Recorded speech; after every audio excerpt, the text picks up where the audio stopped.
Welcome to the Retro Adventurers, a podcast about classic text adventure games. This is Open Mailbox for July 2026, where you get news and listen to it. I'm here with Tim Gilberts and Jason Compton, and I am Nick Moffat, and if you want to submit any news, here's some ways you can do it. Yes, thank you, Nick. You can write to us at contact@retroadventurers.com. You can post about your text adventure news on Blue Sky and tag us in. We are at retroadventurers.bsky.social. Or you could come over to our Discord channel. We are on the Interactive Fiction server. You can see the show notes for an invite link to us, and just let us know directly in our channel. We'll begin with an item in the Hampshire Chronicle in the UK, which covered a Local Boy Makes Good story this month, celebrating University of Winchester alumnus Damon L. Wakes for taking the Best NPC category at the Interactive Fiction Database Awards. Wakes' game Who Whacked Jimmy Pinata parodies 1940s film noir, and was partly inspired by Who Framed Roger Rabbit. The article features an eye-catching photo of Wakes holding a brightly coloured rainbow pinata in front of a row of trees. Well, this is a bit of an all-points bulletin for you. Back when we released our Infidel episode, we got a comment on Facebook from David Radisek, which read, I worked at Amstrad and was approached and employed by Infocom to convert their games to the CPC system, which was fun. I still have the discs with the original assembler code and converter software I developed. Now that seems like a great thing to have. But when we suggested he have the data preserved, he said that an inability to read the old 3-inch floppies would be a barrier. A private inquiry to an Amstrad expert didn't yield any help either, so here's a call to you, the listeners. Can you get involved and help David retrieve his data? And there was a recent discussion about a poorly cracked and therefore poorly preserved version of Polarware's Oo-Topos game, or Oo-Topos. I've never really settled on that. Either way, but the version for the Commodore 64. The fact that there's a bad crack of a text adventure is not huge news because a lot of text adventures are poorly preserved on the C64. But the real story here is about the quirky and fuzzy areas of our human memory about things that happened 40 years ago. Because in the ensuing discussion, a number of us remembered Polarware as saying that they were anti-copy protection, that they weren't putting copy protection on their games anymore. But I dug into it and I looked up their 1987 customer newsletter, which brought it all flooding back. Their brand promise was that they weren't going to copy protect their productivity software, but they do say very plainly they were planning to keep copy protecting their games. Oh, well, I guess they probably didn't have as much of a problem with kids sharing around their spreadsheets on BBSs then. They were really well known for art packages. Right. Well, all right, true to form, we'll get a story with Frederick Ramsberg, who has adapted the SchoolAdventure to Inform. As he's put it, I've recently seen 2 new versions of this old small text adventure, first published in Swedish in 1985. I felt I needed to make a Z-code version of it. See, there, I gave you a Z. How about that? Hey. Microhaven.com/SchoolAdventure. This game's Swedish title was SchoolAdventure, and it was published as a basic listing in a magazine of Spectra Video Club. Its authors were John Wörter and Michael Gajecki. Apologies to both of them. Beware, it's an 80s game that can be pretty brutal. And there's a mysterious Nail version 0.1 mentioned in the build details, later updated to Nail version 0.2, and of course, frequent releases are a rhomboid trademark. As to Nail, we won't leave you hanging. Not content to simply continue releasing successful PunyInform versions, Frederick Ramsberg announced his new project with the title Not an Inform Library. This Nail system provides an exceedingly minimalist approach to building tiny Z3-only games with the Inform 6 compiler. By simplifying the parser and scope handling down to the barest essentials, it can produce output as small as 11 kilobytes. It's early days, but the traditional Cloak of Darkness example sits under the Examples subdirectory, and the documentation covers the mental contortions necessary to get your game working under this new system. I liked my guess better when I guessed that it was not another Inform library, but I guess this is a little simpler. The games created for the ChIF ZIL contest have now been released. We spoke about this on last month's episode. The 2 games ended up being Arcanon by Max Fogg and Time Swap by Lancelot. The 5 official judges of the contest unanimously preferred Arcanon by Iron Chef Max Fogg, and the audience vote confirmed that result as well.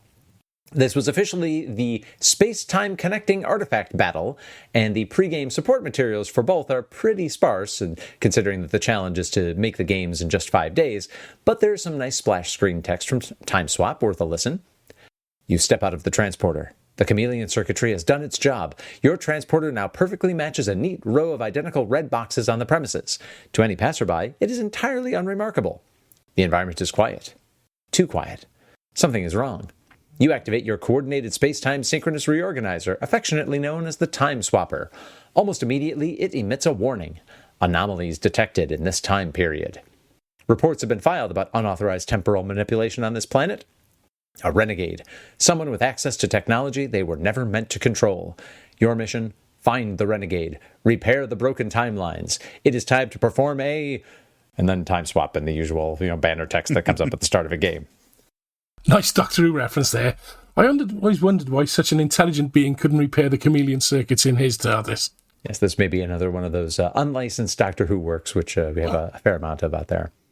The results of this contest also included news about some upcoming contests. It looks like the next one will be in August, specifically starting on the 21st, with the development period for the games of August 23rd through the 28th, timed so that the games can be played shortly before IFComp begins. Looks like Flack Rabbit will face Iron Chef Adventuron D. Cook in an upcoming contest. It was not clear to me if that was going to be the August one or if that was just somewhere down the line. And there will also be a challenger lined up for Iron Chef Inform 6, Gary Francis, in the person of Thomas Mack. And if you are an expert in the TADS system, the organizer is looking for a replacement Iron Chef TADS so that they can hold a TADS-themed contest episode one of these days.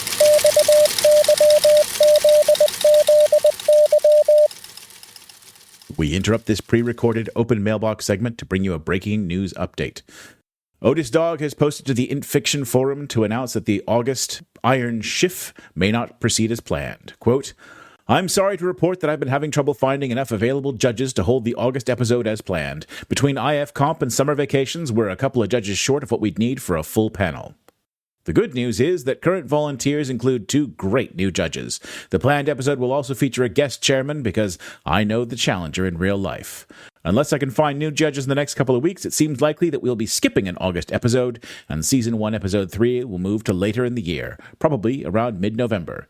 Keep your fingers crossed, I'll post an update in mid-July. So you can look forward to an update to this story as developments progress.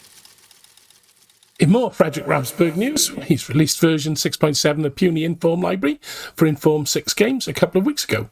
This release includes some compatibility-breaking bug fixes for the Add to Scope feature, as well as some performance optimizations. To make up for this, the Puny-specific extensions of the menu, talk menu, and the powerful cheap scenery features have been made more compatible with other libraries. It's the Freddy the Ram show. It really is. Well, we're going for another PunyInform related topic now that hasn't actually got too much to do with Frederick Ramsberg this time. The Puny BuildTools version 3.0, codename Starlit Path, has just been released.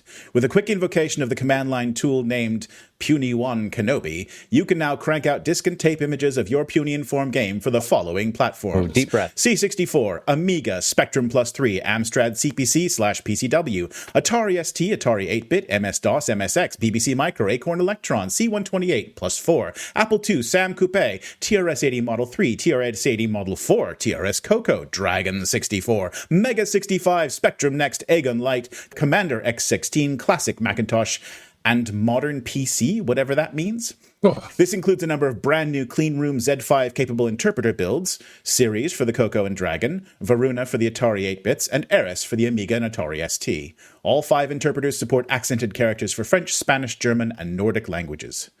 Code golfers happy to stay small in the Z3 format may also continue to build for the quote-unquote deprecated targets of VIC-20/PET, Deck Rainbow, Osborne 1, TI-99-4A, Auric, and K-Pro for now. Listeners will note the glaring absence of Sega Dreamcast. Jason, your take on this? I'm starting to wonder if I'm being gaslit because I remember all of these PunyInform games being released and everybody talking up like, and it's available for Dreamcast. And now basically everybody who did that is claiming that they never did that. So I think that there's some Dreamcast erasure going on, or maybe I've shifted into a, trivially different parallel universe. But how dare you deprecate the target of the VIC-20? But also, it's this Dreamcast erasure. I don't understand. I mean, if it's enough to take down the TI-99-4A, it's probably worth it. But I suspect that the Dreamcast thing is probably because people were running OpenBSD on Dreamcasts back in the day, and so you could just run Frotz on there and have a whale of a time. Yeah, they were building like bootable discs with Frotz installed on them. So it was a real thing. But Well, if they're deprecating the Osborne 1, I better start playing some Osborne 1 games before I can't use my Osborne 1 anymore. Well, you can always keep to version 3.0 of these tools and release said 3 games for the Osborne 1 as much as you'd like. That means I've got to write them, though, doesn't it? Yes, exactly. No, it's okay. I do like the qualifier that these are new clean room interpreters, as though anybody at Microsoft is going to be chasing people down for stealing Infocom state secrets. Well, I mean, historically, the Puny tools did do a little bit of ripping binaries out of old releases and kind of, papering over the legality of that. And that's part of what's nice about this is now you can actually say, look, I'm going to be above board. I'm releasing software for pay. I want to get my licensing right. Sure. All the big money in the neo-retro text adventure scene. We're just rolling in it over here. It's going to happen any day, as soon as the bubble bursts. Any day. Yeah, it's been happening for the last 40 years. There we go. So there is another entry from the Bonaventura de Bello archives of Italian language classic IF that has been given the modern treatment. Eclipse has been adapted from the Quill original, first published in 1987. It is now a PunyInform version playable on all your modern and retro Infocom interpreters, such as those for the platforms that Nick just exhaustively listed out. Yeah, which I nearly ran out of breath, hold my breath when he read it. So the adaptation by Gianluca Girelli, which is based on an English translation and game skeleton by Gary Francis. Eclipse is the first of a 5-game cycle around the character of Morgan Tyler, and the other 4 entries in the Morgan Tyler series are all listed as coming soon on the Eclipse landing page, which I'll link you out to. So if you fancy a mysterious space game where you get to overthrow the human dictator of the planet Thalos, presumably with the help of the alchemist natives, get to downloading. Anyway, Gary Francis has announced the winners of the Text Adventure Literacy Jam 2026. He's been a busy man. Ding, ding, ding. Time's up. The public has voted. The scores have been tallied and the results are in. I am pleased to announce the results of the Text Literature Adventure Jam 2026 are as follows. Maybe we just do the top 3 because it's a good long list of 9. But the first one was the Gnomish Treasury by Lamppost Projects. Second was Epic Expedition by DigitZia, DGTZIEA, however you wish to say it. And then with third one, of course, we've got The Antediluvian Weapon by Daniel Stelzer. It's nice to see Adventuron being used as the authoring system for Epic Expedition, though. It's nice to see that coming up as well as Inform games. Yes, it very much is. And I'd like to offer my heartfelt apologies to Daniel Stelzer for last month pronouncing his final family name as Seltzer. That was entirely me going way too quickly, but I've paid for it by having to list all those platforms earlier. So, as promised in the previous open mailbox, the IntroComp is now off and running and accepting submissions. Participants will submit unfinished works of interactive fiction over the month of July, and reviewers will provide feedback and ratings of the game's potential throughout August. Contestants who submitted an intent to enter by the 30th of June deadline then have until September 2027 to complete their works and qualify for a number of cash prizes supported by the IFTF. By the time you hear this, it's too late to submit an intent to enter for 2026, but there's always next year. Or you could submit your work for valuable playtesting and feedback and enjoy the IntroComp's promotion of your completed game. 2027 wouldn't be right. It is right. You have to enlist a year early? Yeah. Okay, so the way this game works, the way the IntroComp works is you've got a very short window where 1 month you put an intent to enter, the next month you put in an unfinished game, and then you have reviews over the final month. So that's a 3-month period. You then have, from the moment that window closes, a year to get your game completed, your unfinished and reviewed game. You have a year then to complete it. And that qualifies you to collect the money from the prizes that were based on the ratings from your reviews. Yeah, it's a bit of a, you've got to kind of look at it in the epicycle. You have to read the webpage a little bit carefully, but it's all in there. Cool. All right. Perhaps we can get a correction if we got that wrong. Mm-hmm. Well, this is not strictly text adventure news, but bear with us. Friend of the show, Chad Pfeiffer, has announced Strange Stories, the tabletop role-playing game. Chad participated in a guest commentator segment on our Lurking Horror episode, and this traditional RPG, which they say is designed to be played in a rules-light, one-night fashion, is a tie-in with his long-running Strange Studies of Strange Stories podcast. It's a good show. Yeah, sounds interesting. And over on the IntFic forums again, Smurf is looking for people to test an adapted version of the Spatterlight Infocom interpreter for users of Mac VoiceOver, specifically in Infocom Zork Zero. The issue here is that VoiceOver is an assistive tool for those who can't read the screen, but Zork Zero has graphical puzzles, which aren't particularly easy to navigate unless you're able to see them. That's a very worthy cause. Let's provide some help with that testing. Let's also see if we can cast a wider net and get this question answered. So in early June, a Blue Sky message showed up with a vague recollection of a text adventure, playable on the Amiga, which required the player character to routinely clean their glasses every 25 moves or so. We shared it, but no one has come forward with an ID on it. Can you help? Surely that's just real life. I spend most of my time cleaning my glasses. It's making me want to pull my glasses off and give them a wipe now. And this is a little bit of inside baseball, but over on the Interactive Fiction Database, or IFDB, which is one of the places where the debate of, just what is and is not interactive fiction anyway plays out, it has always surprised me a bit what's been left out and then what sneaks its way in. And I can't help but notice that LucasArts' Maniac Mansion and Day of the Tentacle have both recently been added to the database. Guys, what do you think? I mean, are these not literally just parser-driven item manipulation games in a funny real-time point-and-click hat? Yeah. I think it's compelling. Yeah, I think so too. I mean, it's... Go on, Nick. Tim, you produce software that actually created text adventures, so tell us, what's your take on this? I think it was just a natural next progression, wasn't it? I mean, we did the Swan system for Activision, and that had a lot of icon-driven power in it, which wasn't used in the first few games that were done with it. But it could have been, you could have had icons that were the, clickable areas. It had sort of hotspots around the picture could have been done. So I don't think it was far off adding that sort of interface to the interactive fiction moving forward. It just seems a natural progression. But it making it easier for the user, because let's face it, a lot of the early text adventures were very much hunt the verb, weren't they? So I think that taking that element away from users, and once you've got those incredible graphics, the inability to actually click on the graphic to say what you meant seems a little bit churlish, doesn't it, to force you to use a text. Yeah, I'm going to say we had speaking of hunt the verb, right? Because we had a mention of Monkey Island show up in our review of Fahrenheit 451. And I will say that that's the one thing I think of when I think of those LucasArts games. I think of the verbs all along the bottom and the natural interaction between objects, right? I'm thinking in particular of the juggling the grog and the different tankards, right, in Monkey Island. And so, that was very much an IF-style puzzle. And I'm sure there have been text-only reimplementations of Monkey Island, from memory, someone who played it on an Amiga and then had to go home to a lesser computer and reimplement it in BASIC.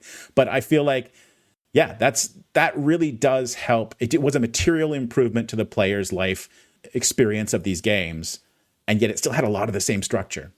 Yeah. And I always go back to, the proto-Scum game of Labyrinth, which starts out as a text adventure. And then, when your character enters, the realm of the Goblin King, it says, okay, now we're going to put you in this graphical world. We're going to use, it was a slightly different, is a roller-based system rather than the Scum menu that we came to know. But they're essentially saying, we are doing a thing that is a direct evolutionary path here. They were very, very explicit about it. But it's always interesting when games have been left out of IFTB for a long time and now they're in. Who knows? Maybe by this time next month, they may be out again. Anyway, I said I can't help but notice, but what I really mean is that behind the scenes, I went in before we recorded and I did a search for old games added over the past month, which is something you can expect me to continue to do on this monthly show that we will continue to bring to you. Well, thank you all for listening, and keep the news tips coming, because without the lamplight of your inquiry, the adventurer dies in darkness. You have been listening to The Retro Adventurers, a podcast about classic text adventure games. This edition of Open Mailbox was produced by Tim Gilberts, Jason Compton, and Nick Moffat, and edited by Nick Moffat. Please subscribe on your favorite podcast platform, including Podbean, Apple Podcasts, Spotify, Amazon Music, and Podcast Addict, and keep the conversation going on Discord, Facebook, and Blue Sky. The Retro Adventurers is based on a format originally devised by Ben Collier, Jason Compton, and Dave Hawkins. And C64, and Plus 16, and Mega 65, and TI 99 4A, and